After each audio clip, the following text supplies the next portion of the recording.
ಹೇಗಿದ್ದೀರಾ? ಹಾಯ್! ನಾನು ಚೆನ್ನಾಗಿದ್ದೀನಿ. ನೀವು ಚೆನ್ನಾಗಿದ್ದೀರಾ? ನಾವು ಚೆನ್ನಾಗಿದ್ದೀವಿ. ಹೇಗೆ ನಡೀತಾ ಇದೆ ಸರಿಗಮಪ ಜರ್ನಿ? ಸರಿಗಮಪ ಜರ್ನಿ ತುಂಬಾ ಚೆನ್ನಾಗಿ ನಡೀತಾ ಇದೆ. ತುಂಬ ಹೊಸ ಫ್ರೆಂಡ್ಸ್ ಆಗಿದ್ದಾರೆ. ತುಂಬ ಅಂದರೆ ತುಂಬ ಕಲಿತಾ ಇದ್ದೀನಿ. ಮೆಂಟರ್ಸಿಂದ ಆಗಿರ್ಬೋದು, ನಮ್ಮ ಕಂಟೆಸ್ಟೆಂಟ್ಸಿಂದ ಆಗಿರ್ಬೋದು. ತುಂಬ ಕಲಿತಾ ಇದ್ದೀನಿ. I am very happy. ತುಂಬ ಖುಷಿ ಆಗ್ತಾ ಇದೆ. ಓಕೆ. ರೆಸ್ಪಾನ್ಸ್ ಹೇಗಿದೆ ವೀಕ್ಷಕರ ಕಡೆಯಿಂದ ಆ್ಯಂಡ್ ಫ್ಯಾಮಿಲಿ ರೆಸ್ಪಾನ್ಸ್ ಹೇಗಿದೆ? ಸರಿಗಮಪ ಬಂದ ಮೇಲೂ ಮತ್ತು ಬರೋಕ್ಕಿಂತ ಮುಂಚಿನ ಡಿಫ್ರೆನ್ಸ್ ಏನಾದರೂ ಹೇಳೋದಾದರೆ? ಅಂದರೆ ಸರಿಗಮಪಗೆ ಬಂದಮೇಲೆ ನನಗೆ ತುಂಬ ಒಳ್ಳೆ ರೆಸ್ಪಾನ್ಸ್ ಬಂತು. ಯಾಕಂದರೆ ನನಗೆ ಮ್ಯೂಸಿಕ್ ಅಂದರೆ ತುಂಬ ಇಷ್ಟ. ನನಗೆ ಯಾವುದಾದ್ರೂ ಆಪರ್ಚುನಿಟಿ ಅಥವಾ ಒಂದು ಸ್ಟೇಜ್ಗೆ ಅಂತಲೇ ನಾನು ತುಂಬ ಟ್ರೈ ಮಾಡ್ತಾಯಿದ್ದೆ. ತುಂಬ ವರ್ಷಗಳಿಂದ ಅದು ಈ ಪರ್ಟಿಕ್ಯುಲರ್ ಶೋಗೆ ಬರಬೇಕು ಅಂತ ತುಂಬಾ ಆಸೆ ಇತ್ತು ನನಗೆ. ಅದು ಇವಾಗ ಈಡೇರಿದೆ. ಜನರು ಅಂತೂ ತುಂಬಾ ಒಳ್ಳೆ ರೆಸ್ಪಾನ್ಸ್ ತೋರಿಸಿದ್ದಾರೆ. ಕೆಲವರು ನೀವು ಟೀಚರ್ ಅಲ್ವಾ, ನೀವು ಮೈಸೂರು ಹುಡುಗಿ ಅಮೂಲ್ಯ ಅಂತೆಲ್ಲ ಮಾತಾಡಿಸ್ತಾರೆ. ಇನ್ಯಾರೋ ಒಬ್ಬರು ನನ್ನ ನಾನು ಒಂದು 2 ಎಪಿಸೋಡ್ಸು ಕಂಟಿನ್ಯೂಸ್ ಆಗಿ ಸೇಮ್ ಬ್ಯಾಂಗಲ್ ಹಾಕಿದ್ದೆ. ಸೊ ಆ ಬ್ಯಾಂಗಲಿಂದ ಯಾರೋ ಕಂಡುಹಿಡ್ದಿದ್ರು. ಸೊ 2-3 ಎಪಿಸೋಡ್ಸ್ ಅನಿಸುತ್ತೆ. ಸೊ ತುಂಬ ಚೆನ್ನಾಗಿ ಜನ ತುಂಬ ಅಬ್ಸರ್ವ್ ಮಾಡ್ತಾಯಿದ್ದಾರೆ. ಸೊ ತುಂಬ ರೆಸ್ಪಾನ್ಸಿಬಿಲಿಟಿ ಇದೆ. ಸಿಂಗಿಂಗ್ ತುಂಬ ಚೆನ್ನಾಗಿ ಹಾಡಬೇಕು ಅಂತೆಲ್ಲ ತುಂಬ ಅಂದರೆ ಆಸೆ ಇದೆ. ನೋಡೋಣ ನೆಕ್ಸ್ಟು. ಸರಿಗಮಪ ಶೋ ಬಗ್ಗೆ ಹೇಳೋದಾದರೆ, ನೀವು ಎಷ್ಟು ವರ್ಷದಿಂದ ಟ್ರೈ ಮಾಡ್ತಾ ಇದ್ರಿ? ಇದೇ ಫಸ್ಟ್ ಟೈಮಾ ನೀವು ಟ್ರೈ ಮಾಡಿದ್ದು? ಇಲ್ಲ, ನಾನು ತುಂಬ ವರ್ಷಗಳಿಂದ ಟ್ರೈ ಮಾಡ್ತಾಯಿದ್ದೀನಿ. ಕೋವಿಡ್ ಸೀಸನ್ 1 ಬಿಟ್ಟು ಅದಕ್ಕಿಂತ ಮುಂಚೆ ಎಲ್ಲ ಚಿಕ್ಕವಳಿಂದ ಟ್ರೈ ಮಾಡ್ತಾಯಿದ್ದೀನಿ. ಬಟ್ ಈ ಸರಿ ನನಗೆ ಸಿಕ್ಕಿದೆ ಅವಕಾಶ. So I am very happy. ತುಂಬ ಜನ ಕೂಡ, ಈವನ್ ನನಗೆ ಪರ್ಸ್ನಲಿ ಕೂಡ ತುಂಬ ಇಷ್ಟ ಆಯಿತು. ಆ್ಯಸ್ ಎ ಟೀಚರ್ ಆಗಿ ಅಂಥ ಒಂದು ವಿಶೇಷ ಚೇತನ ಮಕ್ಕಳಿಗೆ ಪಾಠ ಮಾಡಿ ಜೊತೆಗೆ ಸಂಗೀತ ಅಭ್ಯಾಸ ಮಾಡೋದು, ಆ ಎಕ್ಸ್ಪೀರಿಯನ್ಸ್ ಹೇಗಿದೆ? ಹೇಗೆ ನಿಮ್ಮ ಟೀಚಿಂಗ್ ಜರ್ನಿ ಶುರುವಾಗಿದ್ದು ಹೇಗೆ ಅಂತ? ಅಂದರೆ ನನಗೆ ಫಸ್ಟ್ ಆಫ್ ಆಲ್ ನಂಗೆ ಆ ಕಾಲೇಜು ಆ ಮಕ್ಕಳಿಗೆ ಅದು I am basically architect. So ನಂದು ಆರ್ಕಿಟೆಕ್ಚರ್ ಮುಗಿಸ್ದೆ ಒಂದು ಫರ್ಮಲ್ಲಿ ವರ್ಕ್ ಮಾಡ್ತಿದ್ದೆ. ಆಫ್ಟರ್ ಸಮ್ ಟೈಮ್ ನಾನು ಕ್ವಿಟ್ ಮಾಡಿದೆ ಜಾಬ್. ನನಗೆ ಟೀಚಿಂಗಲ್ಲಿ ಇಂಟ್ರೆಸ್ಟ್ ಇತ್ತು. ಸೊ ಒಂದು ಆ್ಯಡ್ ನೋಡಿದೆ, ಟೀಚಿಂಗ್ ಆಪರ್ಚುನಿಟಿ ಇದೆ ಅಂತ. ಸೊ ನಂಗೆ ಈ ಕಾಲೇಜಲ್ಲಿ ಅಂತ ನಂಗೆ ಗೊತ್ತಿರಲಿಲ್ಲ.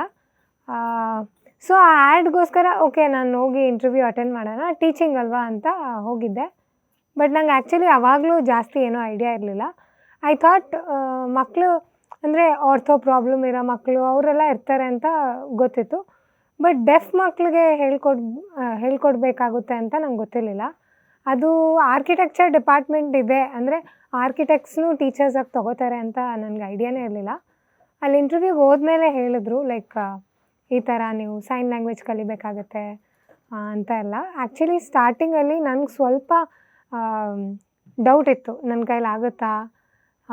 ಅದು 5 ಇಯರ್ಸ್ ಆರ್ಕಿಟೆಕ್ಚರ್ ಆದಮೇಲೆ ಮತ್ತೆ ನೀವು ಒಂದು ಲ್ಯಾಂಗ್ವೇಜ್ ಕಲಿಬೇಕು, ಮತ್ತೆ ಇನ್ನೊಂದು ಇನ್ಸ್ಟಿಟ್ಯೂಷನಲ್ಲಿ ವರ್ಕ್ ಮಾಡಬೇಕು ಅಂತೆಲ್ಲ ಅಂದರೆ ಸ್ವಲ್ಪ ಕ್ವೈಟ್ ಎ ಚೇಂಜ್. ಸೊ ನನಗೆ ಡೌಟ್ ಇತ್ತು. ಬಟ್ ಆಮೇಲೆ ಆ ಮಕ್ಕಳನ್ನ ನೋಡ್ತಾ ಮತ್ತು ಅವ್ರ ಜೊತೆ ಕಾನ್ವರ್ಸೇಷನ್ ಕಮ್ಯುನಿಕೇಟ್ ಮಾಡ್ತಾ ತುಂಬಾ ಅವರಿಂದನೂ ತುಂಬ ಕಲ್ತಿದ್ದೀನಿ. ಸೈನ್ ಲ್ಯಾಂಗ್ವೇಜ್ ಆಗಿರ್ಬೋದು, ಅವರು ತುಂಬ ಈ ಶೋ ನೋಡ್ತಾ ಇರ್ತಾರೆ.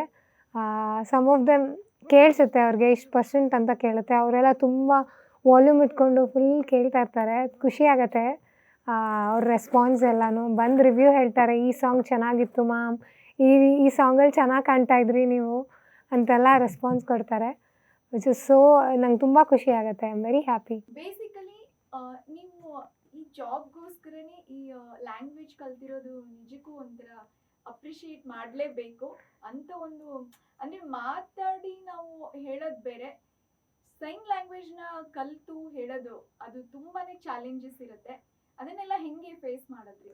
ಅದೇ ನನಗೆ ನಾನು ಆವಾಗಲೇ ಹೇಳ್ದಂಗೆ ಸ್ಟಾರ್ಟಿಂಗಲ್ಲಿ ನನಗೆ ಡೌಟ್ ಇತ್ತು, ಲೈಕ್ ನನ್ನ ಕೈಲಿ ಆಗುತ್ತಾ ಅಂತ. ಈವನ್ ಕಾಲೇಜವ್ರಿಗೂ ಡೌಟ್ ಇತ್ತು. ಬಿಕಾಸ್ ಇವಾಗ ಆರ್ಕಿಟೆಕ್ಚರ್ ಅಂದರೆ we are more into designing and ತುಂಬ ಕ್ರಿಯೇಟಿವ್ ಫೀಲ್ಡ್. ಸೊ ನಾನು ಆಚೆನೂ ಪ್ರಾಕ್ಟೀಸ್ ಮಾಡ್ತಾಯಿದ್ದೀನಿ architecture. But as a teacher, as a lecturer ಏನಿರ್ಬೋದು, ನಾನು ಹೇಳ್ಕೊಡ್ಬೇಕಂದ್ರೆ ಅವ್ರು ಏನು ಮಾತಾಡ್ತಾರೆ ಅದು ನನಗೆ ಅರ್ಥ ಆಗಬೇಕು ಫಸ್ಟ್. ಲೈಕ್ ಡೌಟ್ಸ್ ಕೇಳೋದಾಗಿರ್ಬೋದು. ಸೊ ದಟ್ ನಾನು ಅವ್ರಿಗೆ ವಾಪಸ್ ರೆಸಿಪ್ರೊಕೇಟ್ ಮಾಡ್ಬೋದು. ಸೊ ನಾನು ಕಲಿಯೋದು ಅಂದರೆ ಅವರಿಂದನೇ ಎಷ್ಟೊಂದು ಕಲ್ತ್ಕೊಂಡೆ. ಬಿಕಾಸ್ ಇವಾಗ ಅವ್ರಿಗೇನು ಅರ್ಥ ಆಗ್ತಾಯಿದೆ ಅಂತ ನನಗೆ ಗೊತ್ತಾದರೆ ನಾನು ಅದನ್ನು ಕಲಿತ್ರೆ ಇಟ್ಸ್ ಮೋರ್ ಆ್ಯಪ್ಟ್ ಅಲ್ವಾ. ಸೊ ಅದಕ್ಕೆ ತುಂಬ ಕಲಿಸಿದ್ದಾರೆ. ಸೊ ನಾನು ಅಲ್ಲಿ ಹೋದ್ಮೇಲೆ ಕಲ್ತಿದ್ದು. ತುಂಬ ಖುಷಿ ಇದೆ ಆ್ಯಕ್ಚುಲಿ ನನಗೆ. ಆ ಮಕ್ಕಳು ಆ ಥರ ಮಕ್ಕಳು ನನಗೆ ಸ್ಟೂಡೆಂಟ್ಸಾಗಿ ಸಿಕ್ಕಿರೋದು ನಂಗೆ ತುಂಬಾ ಖುಷಿ ಇದೆ. ಯಾಕಂದರೆ ನಾನು ನೋಡಿದ್ದೀನಿ ಲೈಕ್ ರೆಗ್ಯುಲರ್ ಸ್ಟೂಡೆಂಟ್ಸು ಒಂದು ಕಡೆ ಆದರೆ ಈ ಮಕ್ಕಳು ಮೈಂಡ್ಸೆಟ್ಟೇ ಬೇರೆ ಥರ, ಅವ್ರದ್ದೇ ಬೇರೆ ವರ್ಲ್ಡ್. ಮತ್ತು ಅವ್ರ ಟೀಚರ್ಸ್ಗೆ ತುಂಬ ರೆಸ್ಪೆಕ್ಟ್ ಮಾಡ್ತಾರೆ. ಅದನ್ನು ನಾನು ತುಂಬ ಗಮನಿಸಿದ್ದೀನಿ. ಯಾಕಂದರೆ ನನಗೆ ಕ್ಲಾಸಲ್ಲಿ ಹೋದಾಗಲೂ ಅಷ್ಟೇ ತುಂಬ ನಾನು ಏನೂ ಹೇಳಿರಲ್ಲ, ಮಾತಾಡಿರಲ್ಲ, ಸುಮ್ಮನೆ ಒಂದು ವರ್ಕ್ ಕೊಟ್ಬಿಟ್ಟು ಅವ್ರಿಗೆ ವರ್ಕ್ ಮಾಡ್ಕೊಳ್ಳಿ ಅಂತ ನನ್ನ ಪಾಡಿಗೆ ನಂದೇನೋ ವರ್ಕ್ ಮಾಡ್ತಿರ್ತೀನಿ.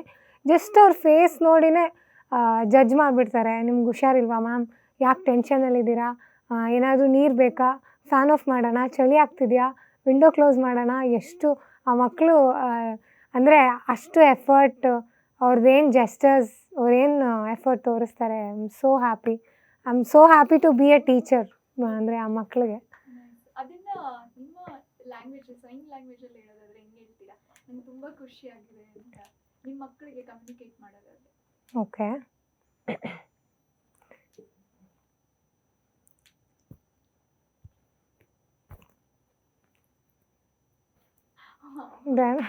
ಬಟ್ ನನಗೆ ಮೋರ್ ಇನ್ಸ್ಪೈರಿಂಗ್ ಅಂದರೆ ನಮ್ಮ mentor Indu Nagaraj ma'am. She is very down to earth and ತುಂಬ ಲೈಕ್ ಟೆಕ್ನಿಕಲಿ ಏನೇನು ಕರೆಕ್ಷನ್ಸ್ ಬೇಕು ಅದೆಲ್ಲ ಹೇಳ್ಕೊಡ್ತಾರೆ. ಮೈನ್ಯೂಟ್ ಡೀಟೇಲ್ಸ್ ಆಗಿರ್ಬೋದು, ಈವನ್ ಪಾಪ ಸಾಂಗ್ ಸೆಲೆಕ್ಷನಿಂದ ಹಿಡಿದು ಅವ್ರು ನಮಗೆ ತುಂಬಾ ಗೈಡ್ ಮಾಡ್ತಾರೆ. ನಾವು ಇಂದು ಮ್ಯಾಮ್ ಟೀಮಲ್ಲಿರೋರು everyone is very thankful to ಹರ್.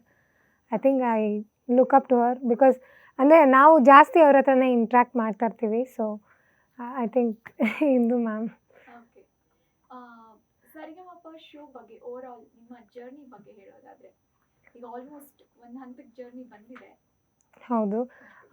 ಸರಿಗಮಪದಲ್ಲಿ ಅದು ಈ ಪರ್ಟಿಕ್ಯುಲರ್ ಸೀಸನಲ್ಲಿ ಆಲ್ ಓವರ್ ವರ್ಲ್ಡಿಂದ ಕಂಟೆಸ್ಟೆಂಟ್ಸ್ ಇದ್ದಾರೆ, USA, ಆಸ್ಟ್ರೇಲಿಯಾ.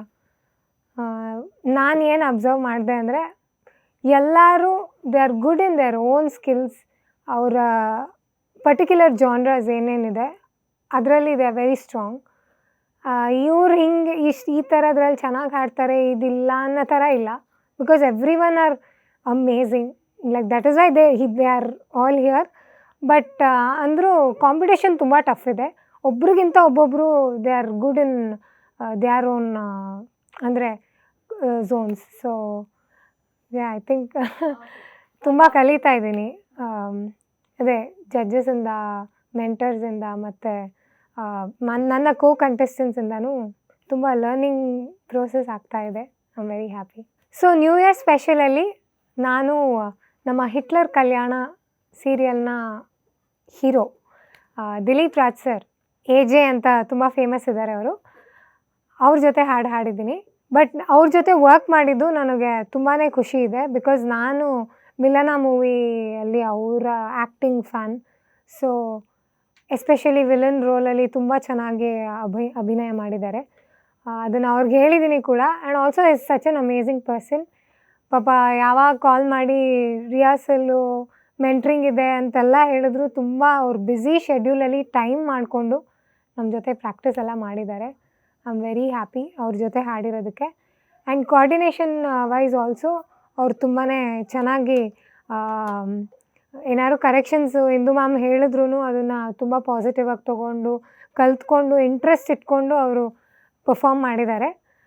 ನನಗಂತೂ ತುಂಬಾ ಡಿಫ್ರೆಂಟ್ ಎಕ್ಸ್ಪೀರಿಯನ್ಸ್ ಅದು ಸರಿಗಮಪಗೆ ಬಂದಮೇಲೆ. ಬಿಕಾಸ್ ಅವರೇ ಡಿಫ್ರೆಂಟ್, ಲೈಕ್ ಅವ್ರ ಆ್ಯಕ್ಟರ್ಸು ಅಂದರೆ, ಬಟ್ ಸ್ಟಿಲ್ ಆ್ಯಕ್ಟಿಂಗಲ್ಲಿ ಇದ್ರೂ they are equally good in singing, which is again very nice. ಅಂದರೆ ಆ ಥರ ವ್ಯಕ್ತಿಗಳ ಜೊತೆ ಪರ್ಫಾರ್ಮ್ ಮಾಡೋಕ್ಕೆ ನಮ್ಗೆ ಅವಕಾಶ ಸಿಕ್ಕಿದ್ದು ತುಂಬಾ ಖುಷಿ ಇದೆ. ಯಾ.